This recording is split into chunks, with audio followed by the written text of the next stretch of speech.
magandang araw sa aming napakasugid na tagapagsubaybay sa inyong paboritong istasyon. Ngayong umaga, tayo naman ay makikinig at matututo sa ating bagong leksyon. Handa na ba kayo, aming mga mag-aaral? Kaya naman, atin na simulan ang ating pagkatuto sa ating bagong leksyon ngayong araw.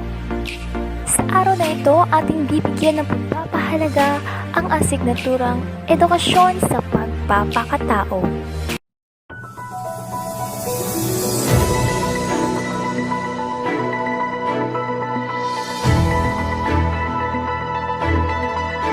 Edukasyon sa Pagpapakatao, ika-9 na baitang unang markahan, Module 4, Lipunang Sibil, Media at Simbahan. Magandang araw mga mag-aaral ng ika-9 na baitang. Ito ang inyong asignaturang Edukasyon sa Pagpapakatao. Ito ang 111.1 RBIZ. Ako ang inyong lingkod, Jessa Danica Carnice mula sa Paaralang Stratford International School. Ako naman si Jody May Santiago, mula pa rin sa Paaralang Stratford International School. At ako naman si Angel Dalot at mula pa rin sa Stratford International School. Kami ay nagagalak At tayo ay magsasama-sama sa araling ito. Bago natin simulan ang ating tatalakayin, magkakaroon muna tayo ng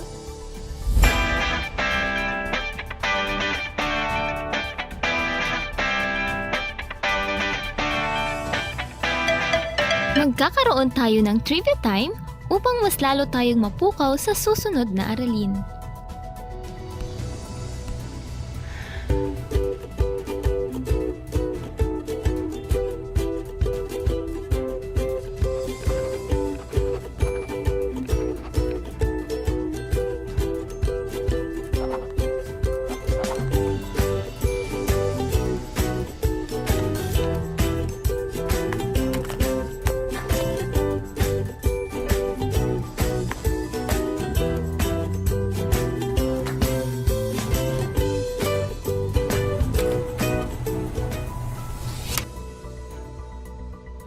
Sisimulan na natin ang unang katanungan. Handa na ba kayo?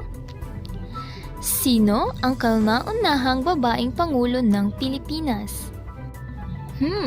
Sino kaya yon? Tama kayo! Si Corazon Aquino ang kauna-unahang babaeng Pangulo ng Pilipinas.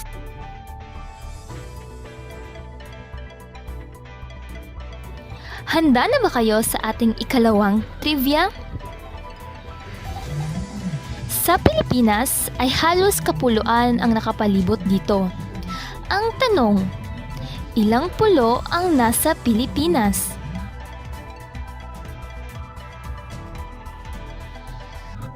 Magaling! Tama pa rin kayo. Mayroong 7,000 at 107 na isla o pulo sa Pilipinas. ang galing-galing naman. Nasagot mo na naman. Talaga, ang daming pulo sa Pilipinas na nakapalibot, no? Handa na ba kayo sa ating pangatlong trivia? Ang huling katanungan na alam kong alam niyo ito. Handa na ba? Ang buong daigdig ay mula sa tahimik ay ngayon nagkakagulo.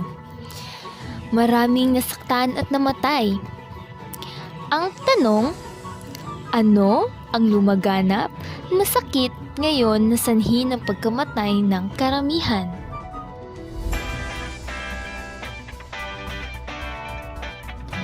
Tama! Ang issue ngayon ay ang coronavirus na pumatay ng libu-libong tao na walang pinipili, bata man o matanda o sino-sino pa. Hanggang kailan kaya natin ito mararanasan?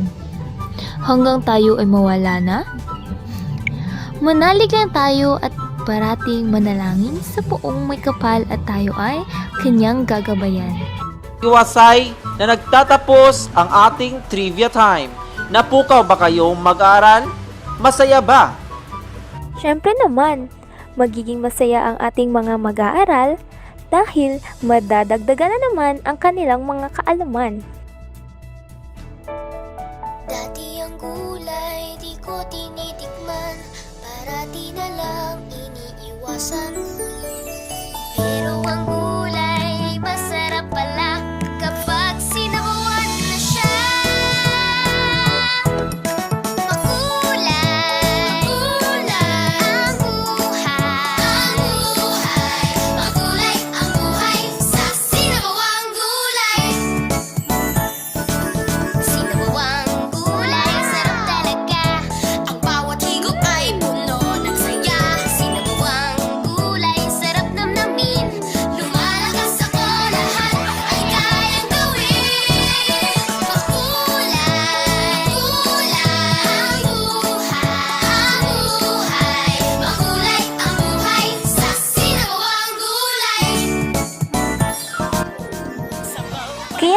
bata, palagiing kumain ng gulay upang maging masustansya ang inyong pangangatawan at malayo kayo sa mga sakit.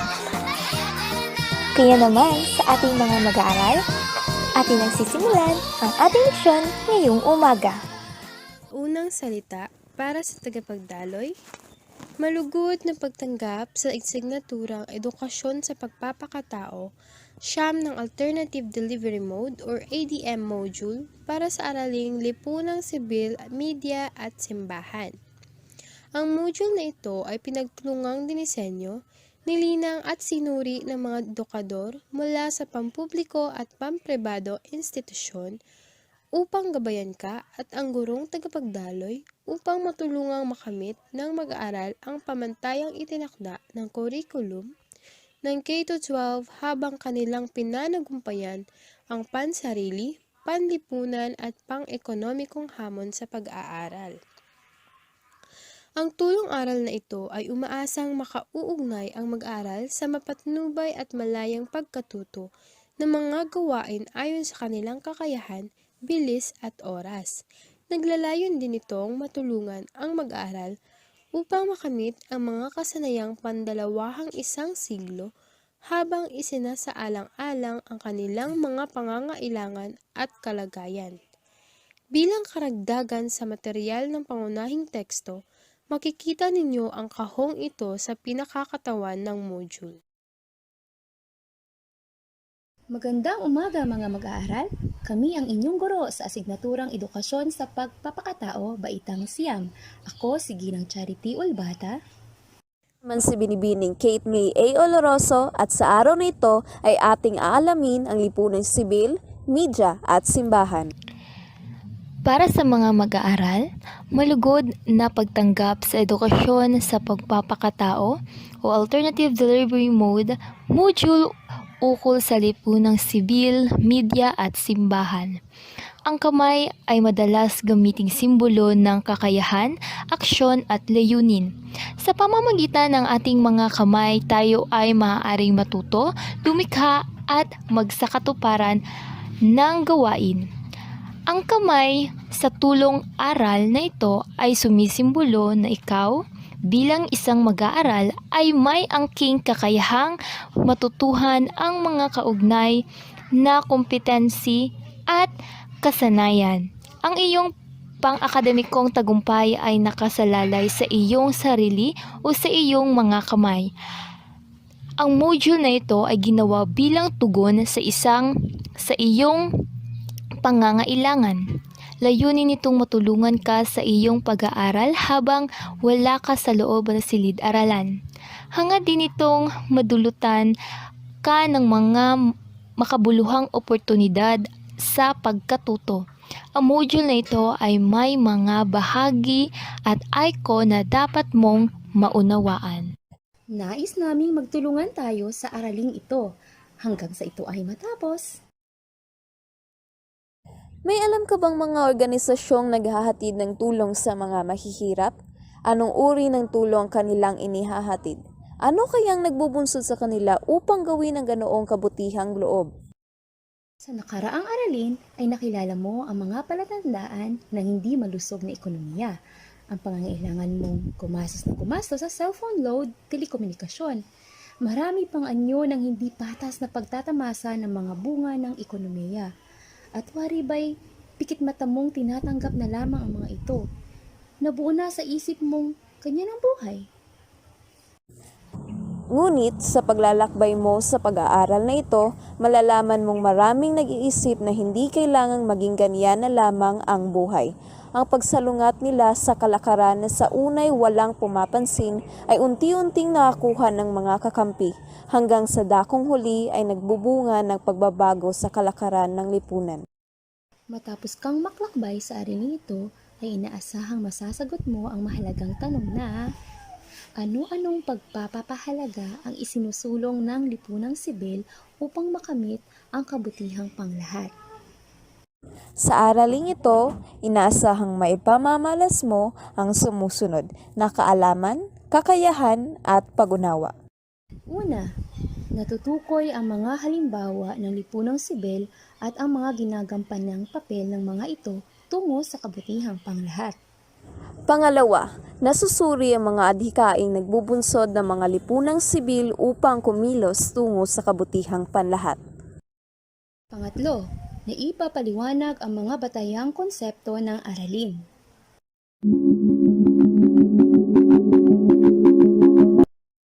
Bago tayo magsimula sa talakayin, magkakaroon muna tayo ng pre-test upang may gabay kayo sa susunod na leksyon.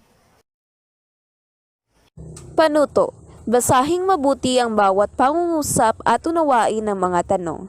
Piliin ang pinakaangkop na sagot at bilugan ng mga titik nito sa sagutang papel. Unang tanong, bakit gumagawa at nagpapatupad ang pamahalaan ng batas? A. Upang matiyak ang lahat ay maging masunurin. B. Upang matiyak na walang magmamamalabis sa lipunan. C. Upang matiyak na matutugunan ang mga pangangailangan ng lahat. O D.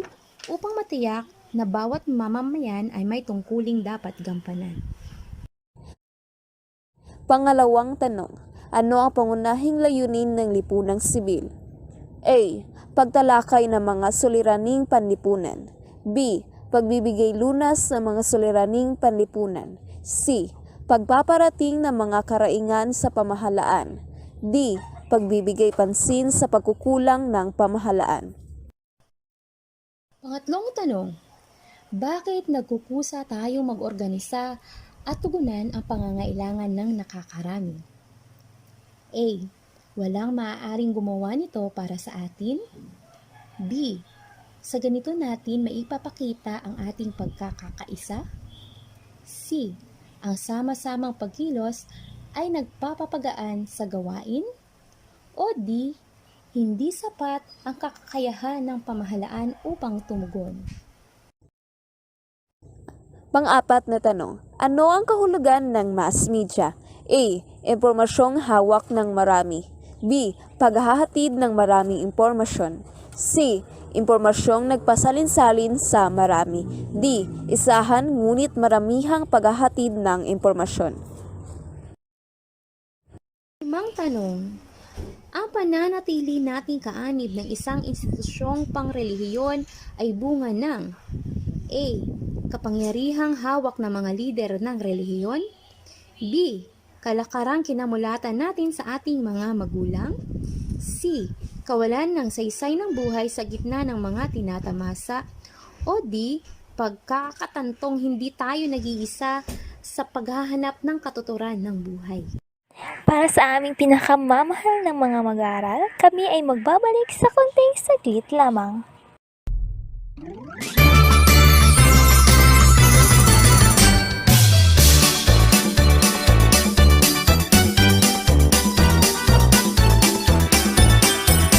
Simulan ang gawain ng buong sigla, kung kaya't ang katawan ay ihanda na. Tayo'y mag-ehersisyo, ulo hanggang paa. Isa, dalawa, tatlo, tayo'y mag-umpisa. Dahan-dahan.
At kami ay nagbabalik na dito pa rin sa inyong paboritong estasyon sa radyo, ang 111.1 RBIZ.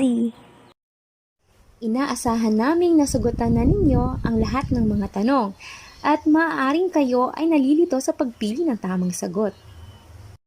Makinig ng mabuti at aming bababanggitin ang tamang sagot. Tandaan, ito'y pre-test lamang, kaya huwag mag-alala. Ang tamang sagot sa unang tanong ay letter C. Sa pangalawang tanong, ang tamang sagot ay letter B. Sa pangatlong tanong, ang tamang sagot ay letter D. Ang pang-apat na tanong, ang tamang sagot ay letter D pa din. At sa panglimang tanong, ang letter D ang tamang sagot. Tayo na't magsimula sa ating makabuluhang aralin. Pagyamanin. Pakilang. May natatandaan ka bang pagkakataon na kailangan mong sabihin ito sa isang taong kalapit mo? Sigurado, pagsakay mo sa bus o tricycle at nakapwesto ka sa malayo sa driver, sasabihin mo ito sa katabi mong pasahero at iaabot ang bayad mo.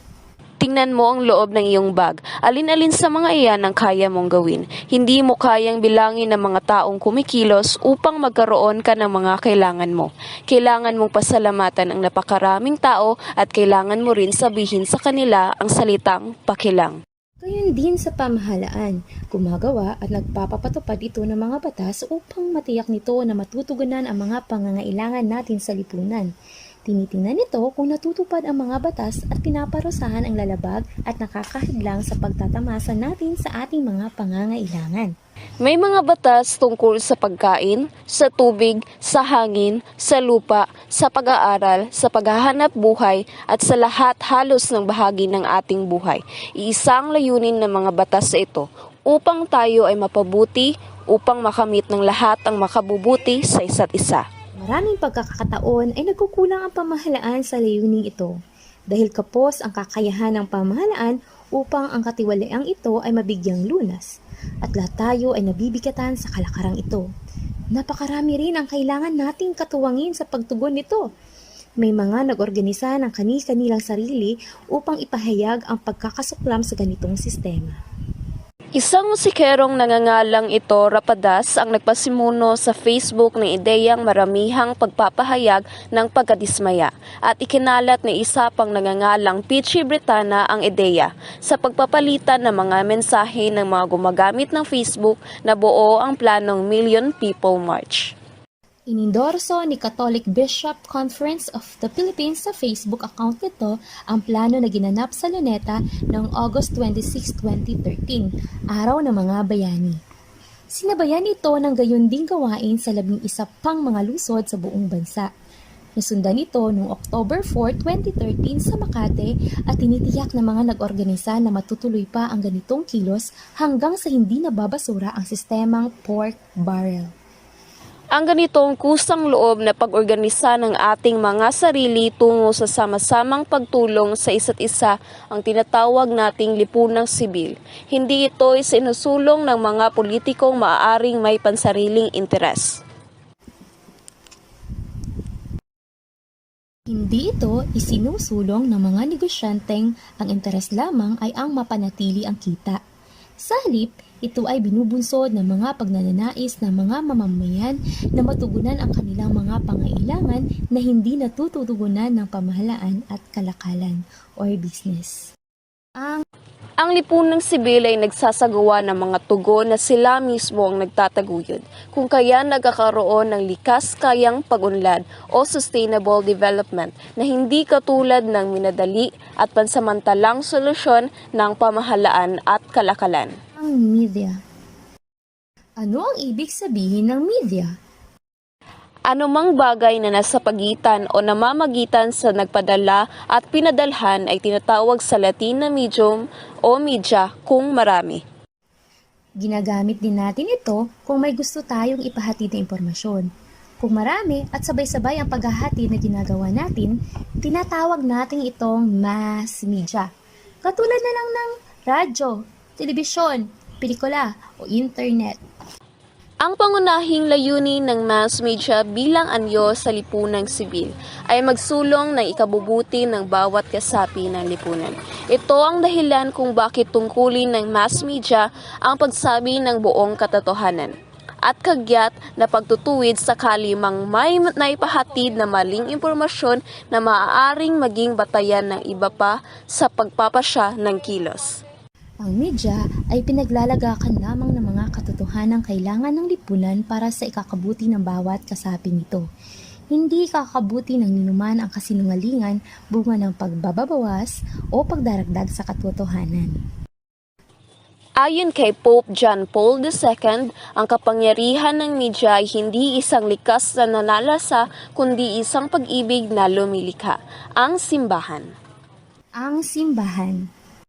Inoorganisa natin ang ating sarili-sarili upang hanapin ang makakapuno sa atin sa kabila ng kariwasaan. Iba't iba tayo ng antas ng pagkakaunawa sa totoong kabuluhan ng buhay. May mas malalim at may mas mababaw. Sa maraming pagkakataon ng inyong pagkabagot, dito mo napagtanto ang iyong kababawan, kung kaya napapatuwang ka sa mga kasapi ng lipunan na may kalaliman ang pag-unawa sa buhay. Lumalapit ka sa mga lider ng moralidad katulad ng pari, pastor, ministro, imam, guro, monghe at iba pa. Pangalawa, bukas na pagtatalastasan. Dito, walang pinipigilan o dinidikta sa pagpapapahayag ng saloobin. Ang uri ng pagtalakay ay pang-medya, kung saan buhay ang diwa ng demokrasya. Sa pagpapapalitan ng kuro-kuro ay maililinaw ang mga usapin. Daan upang ang mga kaanib ay magkaroon ng katiyakan sa gagawin nilang mga pagpapasya. Walang pag-uuri. Dito naman hindi sinasaalang-alang ang kalagayang panlipunan ng mga kasapi, mayaman o mahirap, may pinag-aralan o wala, kilala o hindi, anumang kasarian dahil sinusulong ang kabutihang panglahat. Binibigyan ng pagkakataon ng lahat ng panig, sa gayon walang maiiwan na hindi matatamasa ng bunga ng pagsisikap ng lipunan. 4. Pagiging organisado. Bagamat hindi kasing organisado tulad ng estado at negosyo, patungo ito sa pagiging institusyon ayon sa hingi ng pagkakataon.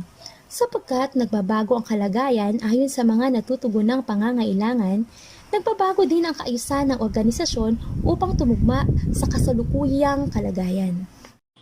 Panglima at panghuli, mga isinusulong sa pagpapahalaga. Ang isinusulong nito ay hindi pansariling interes, kundi kabutihang panlahat. Isinusulong sa media ang katotohanan. Isinusulong naman ng simbahan ang espiritualidad. Ang pagpapahalagang ito ang nagbubunsod sa mga kasapi upang mapagtagumpayan kung ano man ang balakid.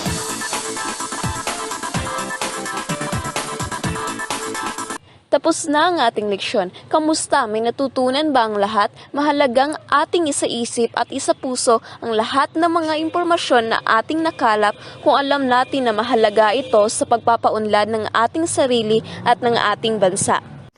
Halika, ating tayahin ang inyong pag-unawa.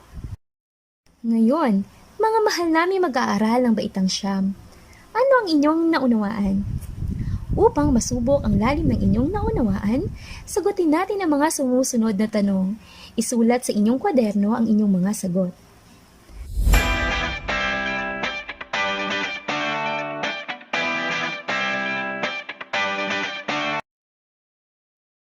Unang tanong, ano-ano ang pangangailangan ng inyong pamilya ang hindi ninyo kayang matamo kung sa inyong pamilya lang iaasa? Ipaliwanag ang inyong mga sagot.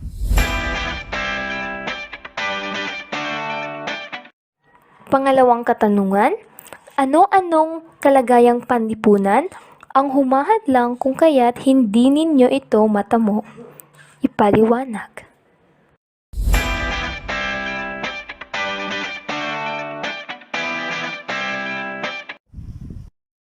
Pangatlong tanong, may mga hakbang bang ginawa ang pamahalaan upang matamo ninyo ang mga ito? Patunayan ang mga ito. Sagutin ninyo iyan pagkatapos ng aking huling tatalakayin. Pagkatapos ay isisend ninyo sa akin. At bubunot ako dito upang basahin ang inyong mga sagot. Good luck, student!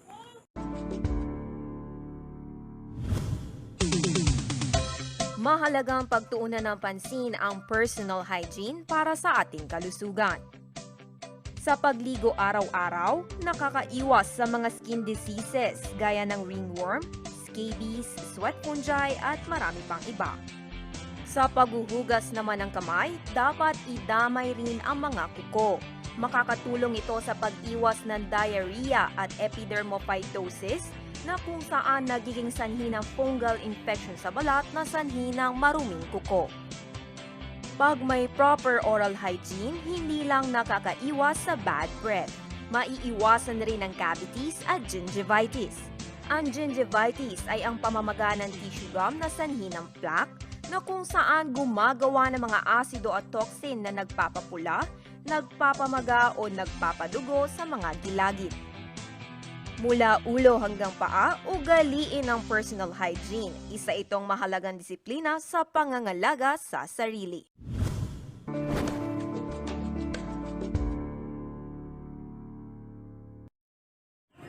Para sa mga nagmamay-ari ng mga sagot na aking mabubunot, kayo ay mananalo ng 100 pisong load bilang gantimpala. Oo nga, kaya sali na. Isisend nyo na lamang sa numerong ito, 0909-584-2344 at sa TM naman, 0965-3530-704 na hindi pa nakareveal ng mga sagot. At i-announce namin mamaya ang nanalo. Salamat!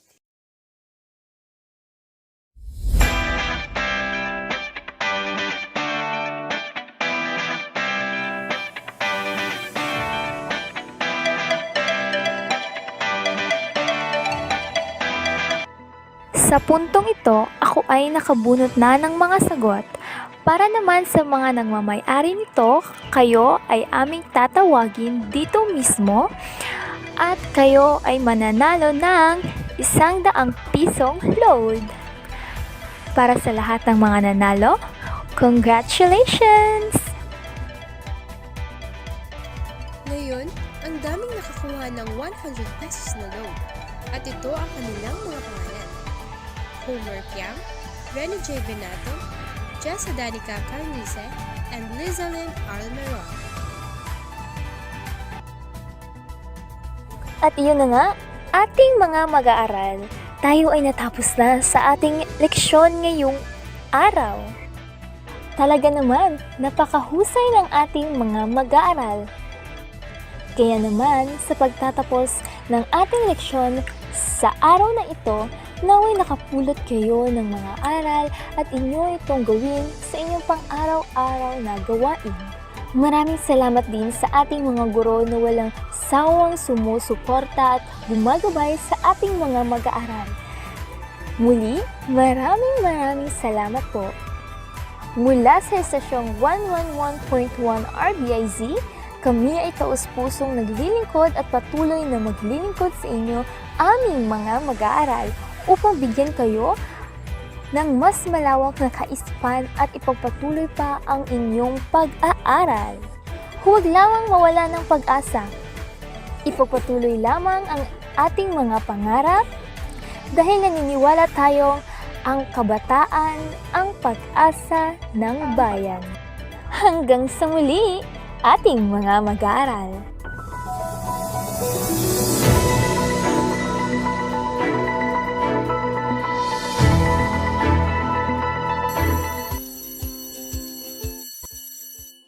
Hi kids! How are you all doing during this quarantine? Are you guys staying at home? Well, that's great! I guess you know how to follow instructions. Speaking of instructions, did you know that by following it can help your family and your community safe? Yes, it can! Here is another teacher who will remind you of safety guidelines or instructions of what to do during this quarantine. Hi kids! This is Teacher Charity. I hear that you are great in following instructions. Since our present situation is different from before and we are fighting against virus, here are some safety reminders to avoid COVID-19. Just remember the acronym COVID. Letter C. Commit to regular hand washing with soap and water for at least 20 seconds and use alcohol-based hand sanitizer. Letter O. Observe social distancing at least 2 meters apart. Wear face mask and face shield when going out. Letter V. Valuing our lives through homestaying. Letter I. Involve only in factual information from reliable sources like WHO, DOH, and local government units. Letter D. Defend yourself by boosting your immune system, so eat healthy foods and sleep early. Well, did you learn something new today? I hope that you remember the acronym COVID. And a little reminder is that when you follow instructions, it can also help keep your family and your community safe. Goodbye, kids!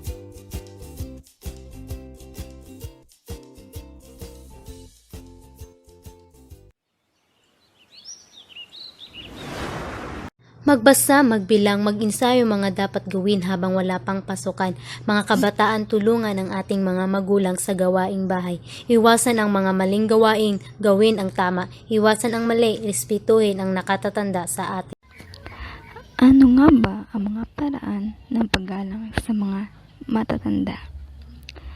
Sa simpleng pagsabi ng po at opo, tuwing may sasabihan sa kahit sinong matanda o tao na may nakatataas na posisyon, kadugo man o hindi, ay nilalagyan ng mga Pinoy ang kanilang pangungusap ng po at opo. Ito ay marinig kahit saan sa Pilipinas, sa bawat dulo ng kanilang nais sabihin dahil nagpapakita ito ng simpleng paggalang. Ito'y gawain ng mga Pilipino ang angking kabutihan tungo sa tao, lalong-lalo na sa mga nakatatanda.